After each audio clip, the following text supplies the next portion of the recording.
guys, so this is the part 2 of our day 2 here in Barcelona. So this time guys is we're going to Montjuic and Rambla. Ayan guys, so napakaganda talaga guys. Oh, I like here because their bike lane ay nasa gitna. Oh, samantalang sa aming lugar ang bike lane ay nasa gilid. Dito sa Barcelona ay nasa gitna. Maganda, walang ka traffic at walang ka talaga sa daan. Ayan. So ito na ang papunta na namin. Yan, inintroduce ng namin kung yan ng tourist guide namin. So sabi niya ay old na, parang laruan ng mga national games, ganyan. Parang stadium na old na hindi na ginagamit ngayon kasi naka-close na. Ayan. So papunta kami sa Montjuic. Ang Montjuic is yan siya guys. Museum sa Barcelona. Tapos sad na siya guys. Castle nga nasa itaas ng mountain, no? Pero hindi siya masyado. Hill lang pala, hill. Ayan. So, papasok na kami doon na napakaganda ng building na amazed ako. Oh. Nakita nyo guys, may mga nakasalubong ding mga tourist bus dahil maraming pumupunta dito. Ayan. Tapos, ang nila guys, yung Montjuic sa harap noon, sa baba. Kami sa Montjuic. Ayan, nandiyan na kami. Oh, ang bilis, diba? Barcelona. Oh, papunta na kami doon sa castle. Ayan. So, dyan, fountain show. Pero this time, pagpunta namin, guys, ay walang sira yung fountain nila. Walang tubig. Dahil close nga. Nire-repair nila, baga. Ayan. So, yun. Napakaganda ng panoramic view. Ayan. Tapos, pala to siya, ang Montjuic is located in Catalonia. Oh, dyan sa sa Barcelona. Ayan. Grabe. Sila, guys. So ang Montjuic pwede ka mo dyan manood sa Olympic ring nila, Magic Fountain, museum, parks, and more. Pero guys, siya, yung pinuntahan namin sana dito, dito sana kami magpagabi dahil nga sa fountain, kaso nga wala. So, Spain. Ayan, you can search naman guys, sa internet guys. So ito yun, nakapasok kami doon sa may museum, pero hindi kami totally dahil nga limited lang yung oras namin, yung mga kasama namin, ang saya-saya talaga ikasama. Alam niyo guys, ang sarap talaga ikasama nitong mga Brazilian. Hindi sila killjoy. Nagsayawan pa yan sila dyan dahil ito'y Brasiliana pala itong tumutugtog. Kaya marunong. May patugtog yan si ate. O, ayan, dance. O, diba? Amazing. Ayan, so, siya? Yung piano-piano niya parang lang laruan. Ayan, yan, mga Brazilian, At sige, halabira, yan sila mga Brazilian. Mga Brazilian, guys, magaling talaga sa sayaw. Mabilis sila makasunod sa tugtog. Ayan. So, Brazilian music kasi ang yan, tinugtog. Kaya, tuwang-tuwa sila. Kapwa Brasiliano, Ayan, Brasiliana. So, yun. Sayang-saya si ate. Ayan. So, after that, pumunta na kami doon sa harap. Oo, papunta na kami. At ang dami tao, guys. Marami taong picture. Kasi dito sa Montjuic, makita mo yung buong Barcelona. The best panoramic view to dito, guys. Grabe, amazing. Ayan. So, ito lang ang maisabi ko. Yan, museum, National Museum pala nila dito. Ayan. So, napakalaki castle talaga siya guys, malapad. So, may entrance siya, papasok sa museum. May medyo kamahalan ang papasok sa museum nila. Pero, don't go. Advice ko sa inyo, huwag kayong pupunta pag wala kayong enough time. you need to have enough time dahil pag museum naman talaga ay ano, talagang kailangan mong sulitin, no?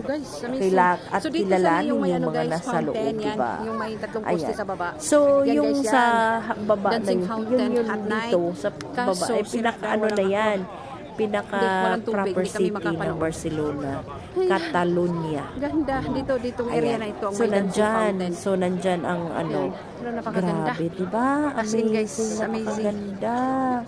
Grabe guys. So, one of my experience talaga ito. Oh, yan, pumasok kami dyan. Oo. Ayun pala ha. Umihi lang kami dito is 2 euro ang bayad namin. Dahil expensive ang toilet nila dito guys. Ayan, dyan ka papasok. May 25 euro if I'm not wrong. 25 euro per person. But you need to have enough time guys. So kami hindi na kami pumasok dahil nga few minutes lang kami dito. Hindi kami magsistay longer. Ayan. Dahil pupunta pa kami sa Rambla. So Rambla naman guys is one of the tourist attraction nila na nandun lahat maraming mga mapagkalibangan malibang-libang ka doon. Grabe. Ang daming ano doon. Mga tawag doon, palaro kumbaga, no? Ayan.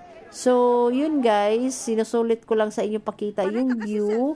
Napakaganda. Yan, tingnan yung fountain. Walang tubig. Ayan. But anyways, ano lang. Anyway, at least nakita natin kung ano siya, no? Yan. As in, guys, amazing. Talagang sulit na sulit tong travel namin ng 3 araw dito sa Barcelona. Kahit malayo, yan. So, yun, yan. Ito yung baba. Ito, yan. Ang fountain kaso walang tubig sira. Ayan. Actually, dun sa baba, close eh. So, before going down, going back to the city, nagsangria muna sila. Ay, by the way, dito pala sa Barcelona, sikat ang sangria. Oh, ayan, ito na. Nandito na kami sa Rambla. So, bungad pa lang yan ha. May ano na agad. May pakulo na agad. Talagang nakakatakot to si alien na ito. Comment down below guys sinong nakakilala nito kasi hindi ko kilalang alien na ito. Ano yung pangalan nito niya? Ayan, parang dinosaur na hindi ko maintindihan. Ayan. So, yun guys, after natakot po ang bata eh. After nito at kakain kami, of course, ang pinakasikat na paella gusto nating tikman. Kaya, syempre, mamaya kainin natin. Ayan. So, hindi ako magpalamang. Talagang magpaano ako guys. To try. Amazing. Kasi may tunog siya. May tunog siya, nakakatakot din. Grabe. So, yan. Marami talaga dyang mga ano dito sa Rambla. Ito yung parang hallway street nila na may mga souvenir shops. May mga, ang dami. Ayan. So, ito, of course, kakain muna. Ayan, nabudol kami dito guys. Dahil, tinanong namin yung inorderan namin na ang drinks hamakin mo yun guys. Pitcher, isang pitcher pala. Sabi nila ang drinks is good for 1 person. Yun pala isang pitcher. Hamakin mo yun. Naku po, parang puputok yung tiyan mo sa drinks na yan. Mas mahal pa sa food na in-order namin. Ayan. So, syempre, gusto natin tikman ang black paella. So, with, ibig sabihin guys, paella na with Nero de Sipia, ink squid. So, ito naman, paella kami lahat halos dito ang in-order. Grabe guys, ang sarap niya guys. Gusto ko siyang matikman ulit. Grabe, ang sarap. Ayan, at ang lalaki pa ng ang shrimp. Sarap, guys, paella Nero dito sa Barcelona. Grabe, ang sarap. Ang laki din ng servings. Actually guys, kung magpunta kayo, pwede na itong isang order good for 2. Ayan, kasi ang dami talaga. Talaga. So, kain tayo guys. Grabe, ang sarap. As in. Gustong-gusto ko siya. Gusto ko nga makagawa nga nito. Na-miss ko tuloy ang Barcelona. Amazing. Ay, my God. Yan. So, ito yung kaibigan kong isa, paella na chicken naman ang in-order niya. Ayan. So, ito yung Rambla, guys. Straight lang siya papunta dun sa kabilang dulo. Ayan. At ang dami nilang mga pakulo sa daan. Mga paninda or mga nagsushow, yung nagdadamit ng mga costume play, no? Ayan. So, yun. At saka, maganda dito din pamili ng pasalubong dahil hindi siya masyadong mahal. Yung yung mga, tawag dito, mga souvenir na ref magnet, yung mga plate, hindi ba siya masyadong kamahalan. So far na sa napuntahan ko doon, compare doon sa Luxembourg, sa Belgium, at saka sa Amsterdam, dito, compare dito sa Barcelona, mas barato talaga yung Barcelona. Mas mura. Ayan. So, napakaganda, amazing experience, guys. Kahit nakakapagod ang biyahe, well, pa din, energized pa rin kami. Oo.